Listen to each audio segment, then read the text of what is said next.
Saya Dr. Siti Masito, mahasiswa Pasca Sarjana Universitas Respati Indonesia.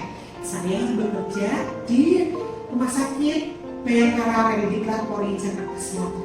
Menurut data International Diabetes Federation, Indonesia mempunyai penduduk dengan jumlah penderita diabetes terbanyak kelima di dunia.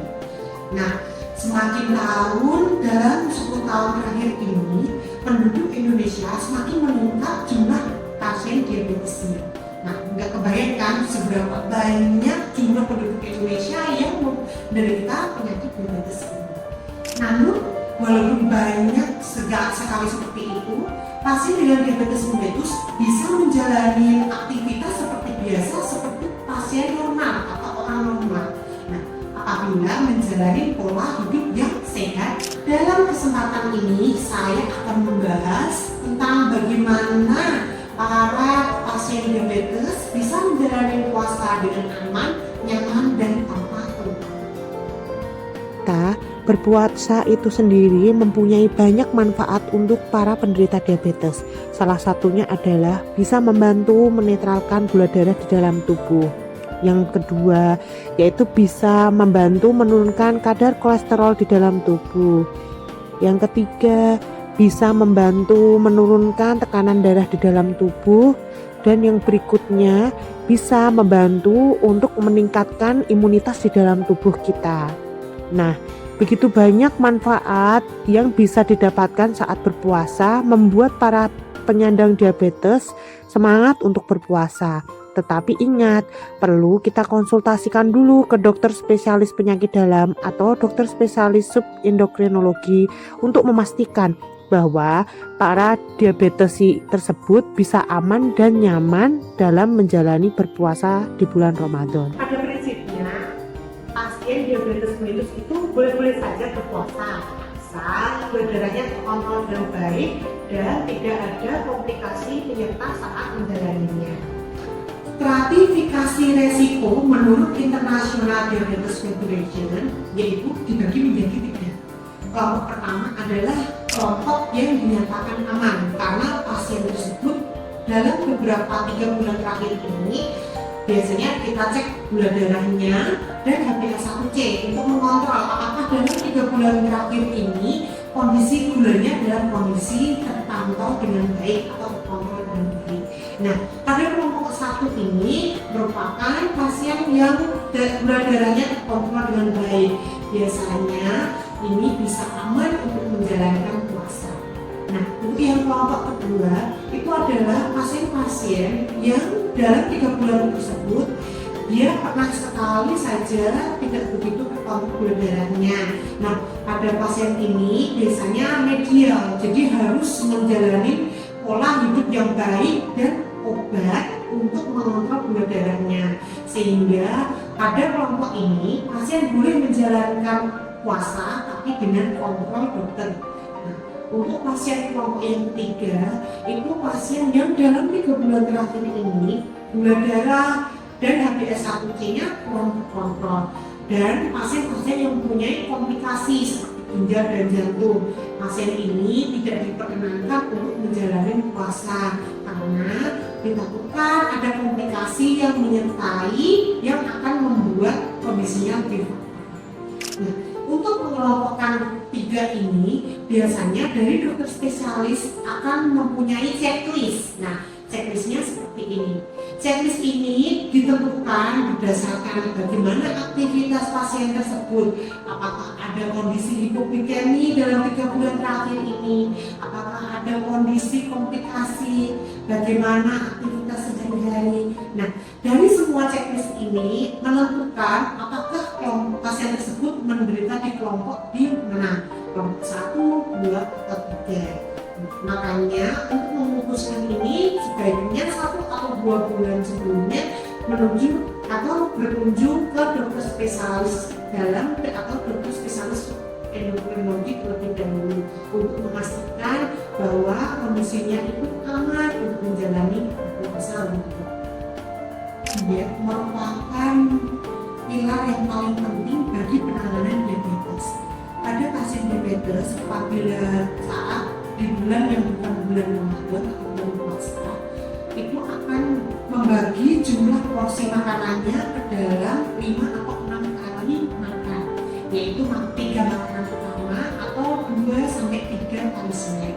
Nah, pada saat bulan puasa akan menjadi pertanyaan karena pasien tersebut baru bisa berbuka puasa di jam 6 dan akan sahur di jam 4 pagi. Nah, bagaimana sih pola perencanaan makanannya? Karena akan berubah banget daripada saat sebelum berpuasa. Sebenarnya intinya itu sama. Nah, samanya seperti apa? Yaitu sama 3J, yaitu 3J itu jadwal, jenis, dan jumlahnya itu sama seperti saat kita tidak berpuasa. Jadwalnya seperti apa? Yang tadinya itu 5-6 kali, porsinya tersebut dibagi 5-6 kali. Pada saat bulan puasa ini dibagi menjadi 4 kali. 4 kali itu biasanya itu 10% saat kita berbuka awal-awal, jadi tidak langsung dihabiskan semua 50%, tapi 10% saat kita berbuka. Nah, 40% bisa dilakukan sebelum tarawih. Setelah itu 10%-nya lagi untuk sebelum saat kita tidur dan 40%-nya lagi saat kita berpuasa.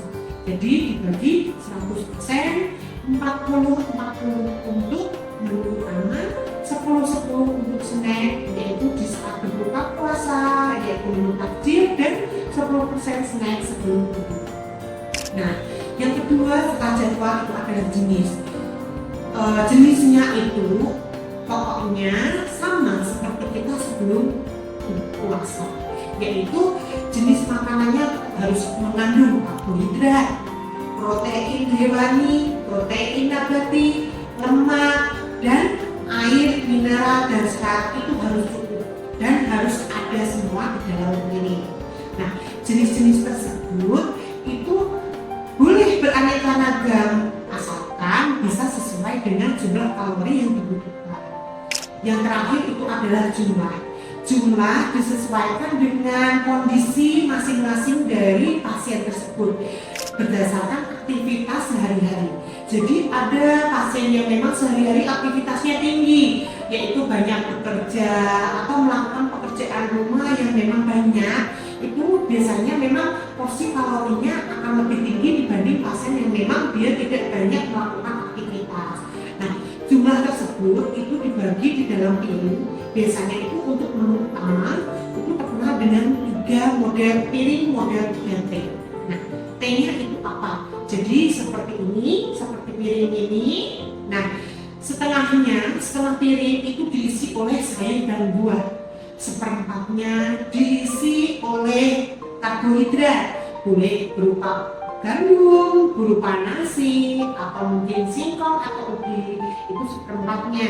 Nah, seperempatnya lagi diisi oleh protein, baik protein hewani, protein nabati, dan itu lemak. Itu seperempat piring lagi, makanya bisa kita seperti huruf T. Jenis takjil apa saja yang bisa menjadi pilihan saat kita berpuasa? Berapa contoh menu takjil yang bisa dipakai saat berbuka puasa? Yang pertama adalah kurma, karena kurma mempunyai kadar glukosa yang cukup rendah di dalam darah. Yang kedua, buah potong atau puding buah bisa menjadi ide berbuka puasa yang menyegarkan. Yang berikutnya adalah es kelapa atau teh hangat. Tapi ingat, jangan terlalu banyak gulanya. Yang berikutnya juga bisa menggunakan aneka kue beras merah seperti bubur atau arem-arem yang bisa dipakai untuk berbuka puasa. Hal-hal yang perlu diperhatikan para pasien diabetes saat menjalankan puasa. Yang pertama yaitu menjegarakan berbuka dan jangan lewatkan makan sahur untuk menghindari hipoglikemia. Yang kedua, tetap melakukan aktivitas fisik sesuai proporsinya dan pastikan istirahat sebentar setelah zuhur untuk mengembalikan kondisi tubuh. Yang ketiga, berkonsultasi dengan dokter sekurang lebih 2 bulan sebelumnya selama menjalankan ibadah puasa. untuk penyesuaian dosis, jadwal pemberian obat, dan insulin. Biasanya obat tersebut apabila diminum di pagi hari dimundurkan saat berbuka puasa, sedangkan obat yang diminum di malam hari dimundurkan di saat sahur. Yang berikutnya yaitu selama menjalankan ibadah, jangan lupa hindari makan makanan yang berlebihan saat sahur dan berbuka, serta pastikan cakupan cairan yang diminum itu cukup 6-8 gelas per hari, tetapi minumnya harus secara bertahap untuk menghindari mual. Yang berikutnya yang paling utama adalah warning sign, yaitu tanda-tanda hipoglikemi dan hiperglikemia. Tanda-tanda tersebut itu salah satunya adalah lapar, sulit berkonsentrasi, kesemutan, lelah, gemetar, pucat, mual, jantung berdebar, terus sampai penurunan kesadaran. Segera langsung batalkan puasa dan pergi ke UGD untuk melakukan pemeriksaan selanjutnya dan menerima penanganan medis agar kondisi tetap terjaga dan aman.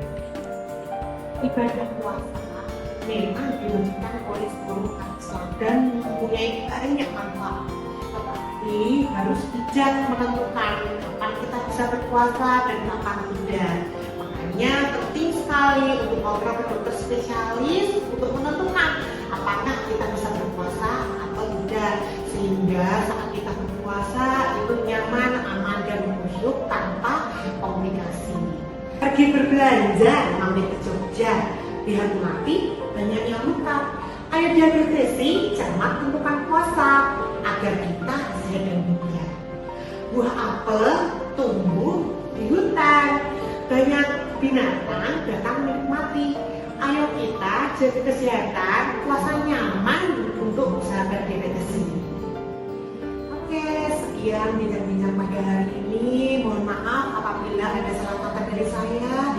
Semoga bermanfaat untuk kita semua. Nah, ada pantun pamungkas agar kita selalu ingat bagaimana pola perencanaan makanan saat kita berpuasa. Yaitu selera lebah dekat rumah Pak RT. Akhirnya kita menguap ke telaga. Jangan lupa 3C dan 3T agar puasa diabetes aman terjaga. Wassalamualaikum warahmatullahi wabarakatuh. Bye bye. Jangan lupa berbahagia.